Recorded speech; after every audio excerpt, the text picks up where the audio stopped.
Hello, beautiful souls, and thank you so much again for joining me on this episode of the Light Path podcast. We are in eclipse season. It's a season of change, of recalibration, and sometimes this change may be forced by external circumstances. Sometimes we have deep epiphanies within, and it changes the way we look at things, and as a result, our outside world changes.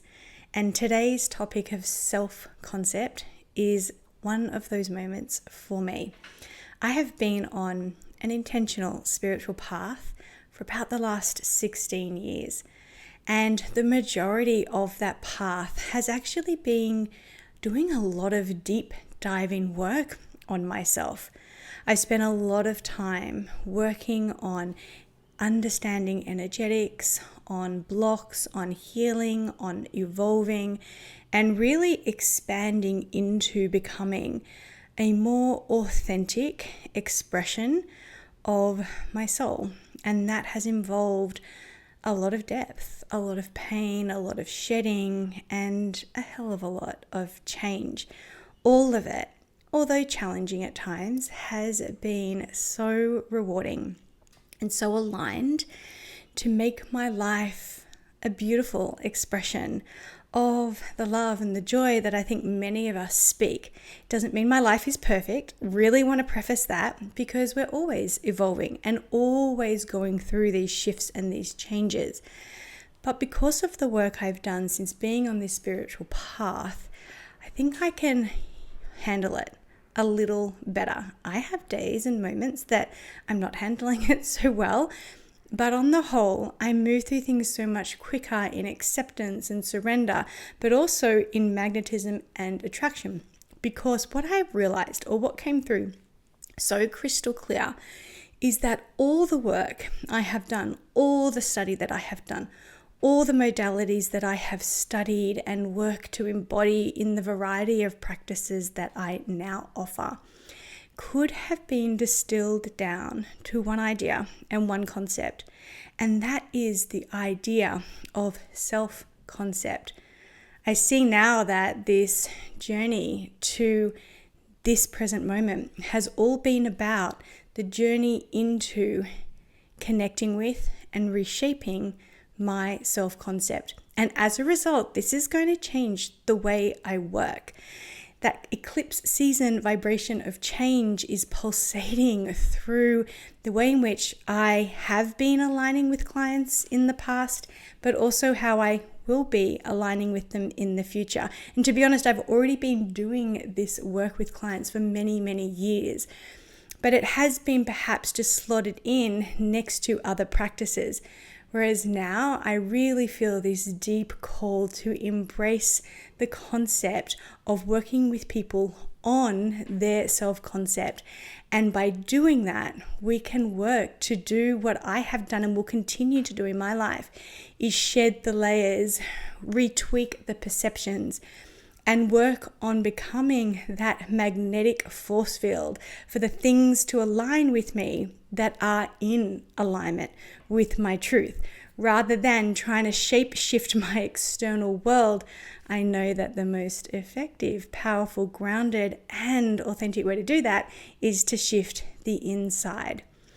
So I have begun offering self-concept sessions. These are one-off mentoring sessions where if there's an area of your self-concept that you're struggling with, we can go in a session and have a look at that.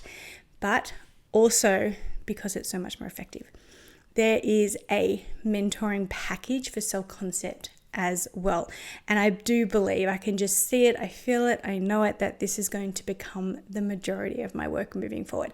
I will still be offering readings and healings because those are so important to me. Now, the work on the moon membership will absolutely still happen, because really the moon membership is just a self-concept membership.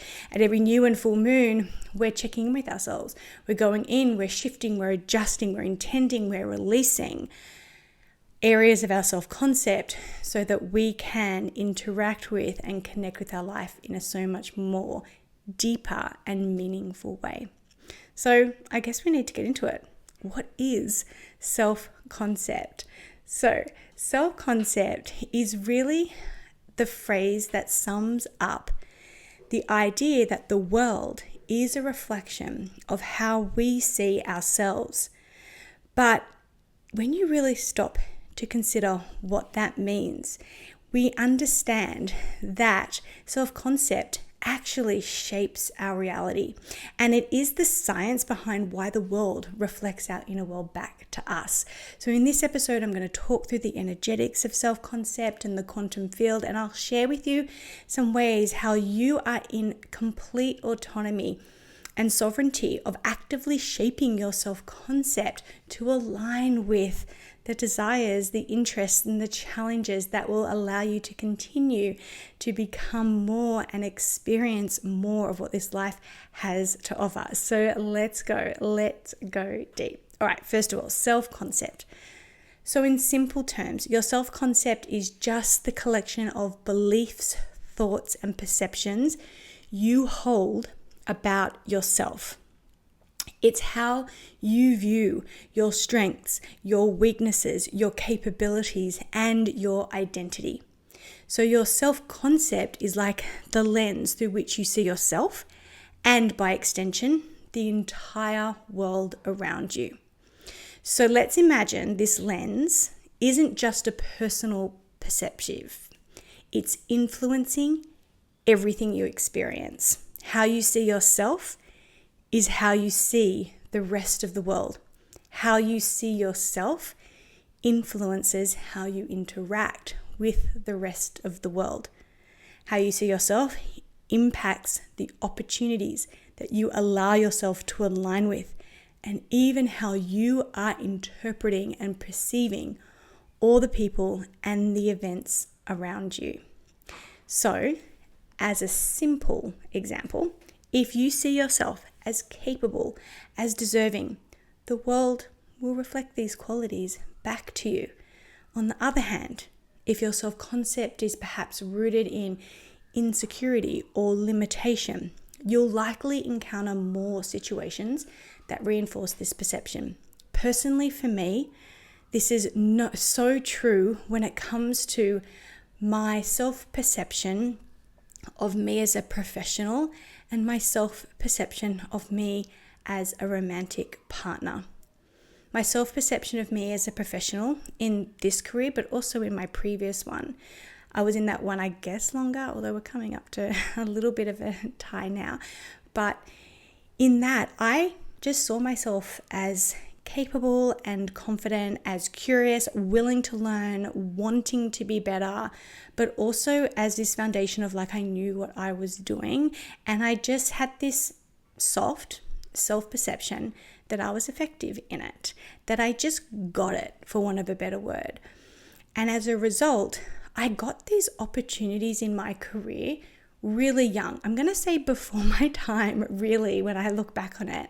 I was like, who was I to be getting offered that promotion at the second year into my career? But I think it's because of my self-concept around that area of my life. Now, when I take my self-concept and I look at how I approach romantic relationships or special partnerships, totally different. I do feel so insecure, maybe a lack of worthiness and limitations around the capacity to attract, hold, maintain, and flourish in that area of my life. As a result, I have attracted partners that are transient, that love me but not quite enough for commitment, that maybe are selfish and take rather than give. So I can see this big contrast in my own personal life, and I wonder if my examples maybe trigger something in you to consider how your self-concept has really worked for you in your life, and in maybe other areas it hasn't. And the good news is that we are actually in charge of our self-concept. So any change that we want to see in our life will never happen externally, because the external change is only a reflection of the internal change that we're willing to create and nurture. And this is what we call the work. it's work. We have to work at this self-concept relationship probably for the rest of our lives, because that's life. We don't come here super perfect. We do actually come here as souls in this human form to learn, to experience, to be challenged, to expand, to grow, but we also come to really enjoy. We also come to savor the richness of that experience as well. So while some of the work might feel hard or challenging or confronting at times, ultimately it's for your greater good. And if it's for your greater good, it's for everybody else's greater good. All right, but let's now get to the juicy part, the energetics and the quantum field. So you've probably heard lots of talk about the quantum field in the context of manifestation, my least favorite word, or energetic work, or like the law of attraction. But what does this really mean in terms of self-concept? So ultimately, we live in a universe that is a vast energetic field. Everything, every thought, every belief, every emotion is energy. And so according to quantum physics, everything in this vast universe is intricately interconnected at the most fundamental level. This means that our thoughts, our beliefs, our perceptions are not personal just to us.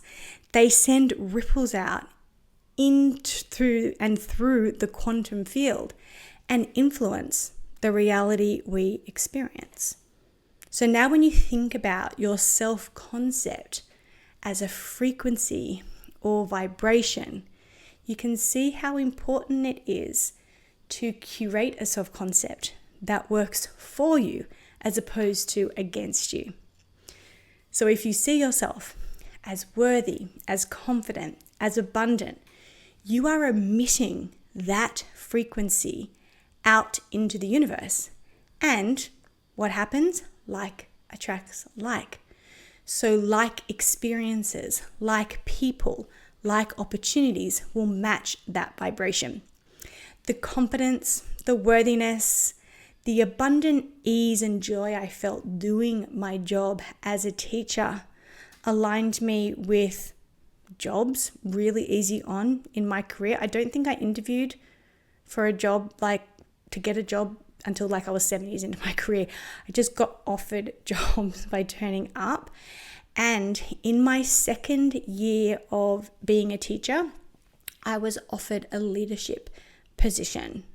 I didn't ask for it, I didn't seek it, but these opportunities just matched this vibration of ease and confidence in the way I felt that approached my job.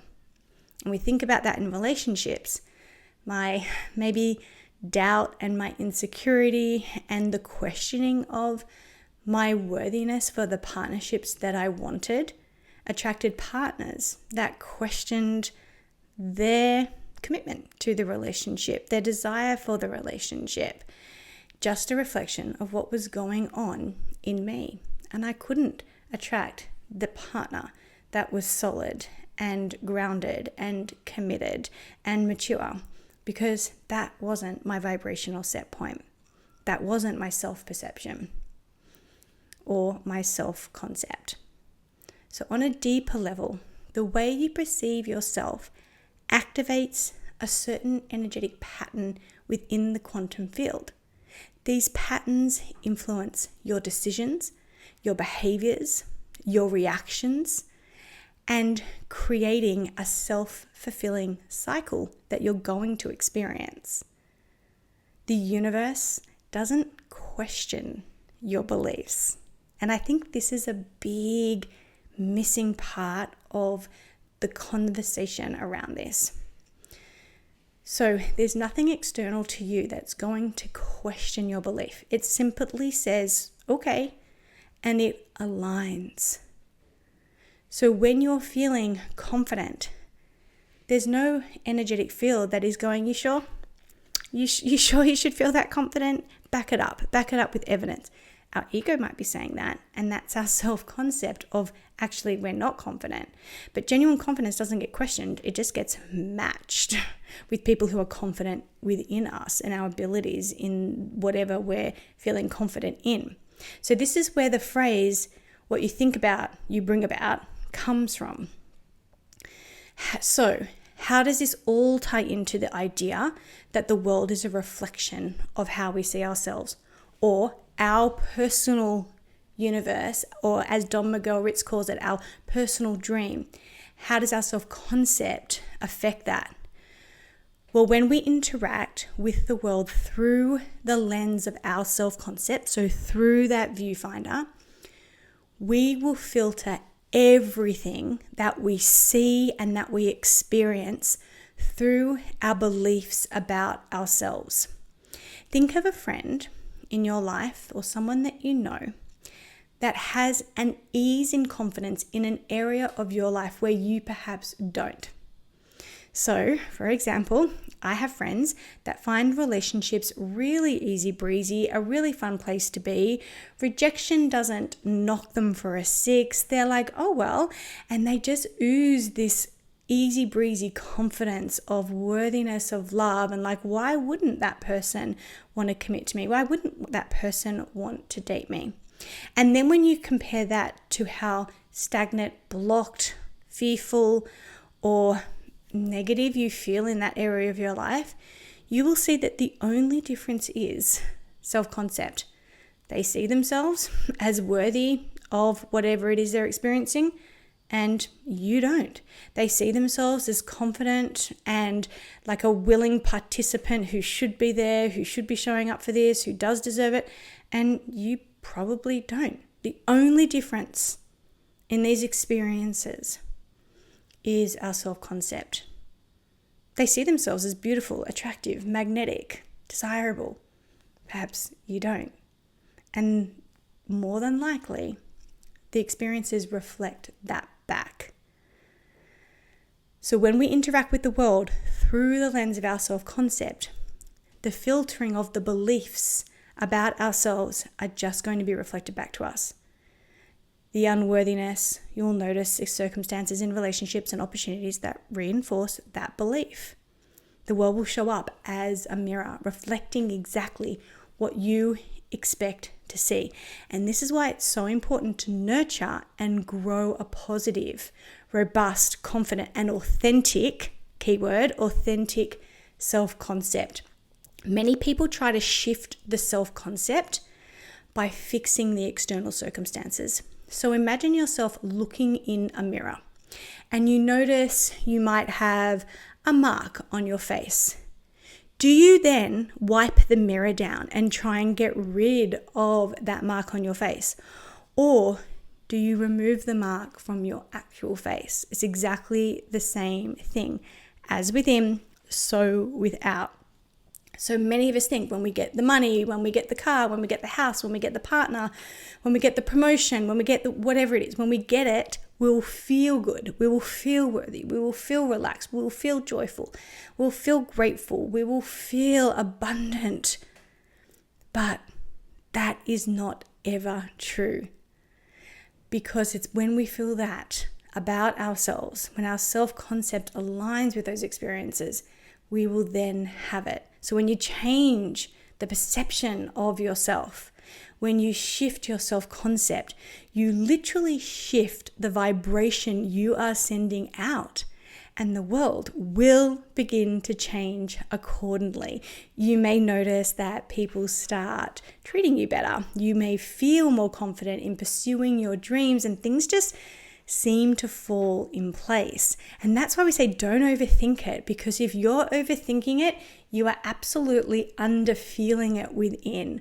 So if you're overthinking about a job opportunity that you want and you're trying to micromanage and control the external circumstances, or you have a special person in mind and you really want to connect with them, so you're constantly thinking about them and you're constantly trying to micromanage the interactions in order to get the results you desire, you are actually sending out the vibration of desperation, of anxiety, of probably a dysregulated nervous system, because you're so desperate for it to happen. Whereas if your self-concept is one of groundedness, worthiness, gratitude, abundance, then if that thing doesn't happen, if that thing doesn't align, something even better most certainly will. So how do we develop our self-concept? Because we all have it, but not many of us know where we got it from or even stop to consider that. So our self-concept is shaped over time since the day we were born, by various influences on our life, like our childhood experiences, societal expectations, cultural norms, relationships, and now even more so, the social media landscape that we're all living in. But our self-concept, most of it is formed when we are little, because when we are young, we are absorbing information from the world around us, and it molds our self-concept. But the tricky bit of that is when we're young, we don't have necessarily the experience and the cognitive ability to rationalize and pick and choose effectively. Rather, we just take it all as fact, absorb it all in, and develop a self-concept. But the good news is that we are not bound by this early formation and the early influences in our life. We can, at any time, choose to rewrite our self-concept when it needs to be rewritten in order to serve and to align with the desires that we have, which is why it's a continual process. What I desired 4 years ago isn't the same thing I desire today. And so it, really not forces, but it really encourages me to rewrite my self-concept in order to match with the new things that I desire. And it really starts with just becoming aware of the beliefs that you have about yourself that are absolutely not serving you, that are derailing you, that are blocking you, that are keeping you stagnant in safety and security. Maybe, for example, you've internalized the idea that you are not good enough, or that you have to work really, really hard for everything, or that you are not lovable. And these beliefs are just programs running your subconscious. They're not your truth, they're just patterns. Go back to the episode on You're Not Cursed, You're Rehearsed. These are just programs, like the programs that run a computer, that have not been deleted, that have not been updated, that we have the responsibility to ourselves to update. So to change your self-concept, we need to challenge these old beliefs, these old systems, and work on shifting them to what is going to be true and helpful and nourishing authentically for us now. And this is where a session on self-concept can really help you. And this is the work I have done with the help of mentors and healers over the last 16 years, and the work that I've done in terms of the modalities that I've studied to pick up. And it is to shift these patterns on a neurological level, so literally on a brain level, rewiring my brain, but also on an energetic level, rewiring my body, and definitely on a nervous system level. So when you come for a session and we sit and we're like, okay, this belief that you have is blocking you, we figure out, where did it come from, and we challenge it, and then we use all the tools that we have. Like, there's so many. It's energetic healing, tapping. EFT tapping is so effective for rewiring the subconscious in close relationship with your energetic body. It could be through past life regressions. It could be through deep meditation, visualization, patterns, and tools of self-awareness like affirmations, and surrounding yourself with things that reflect it, like taking things out of your life that actually are going to keep you stuck, and taking inspired action in order to really reinforce those neurological connections. And that's the support that my healers and guides gave me over so many years, and how I was able to do it.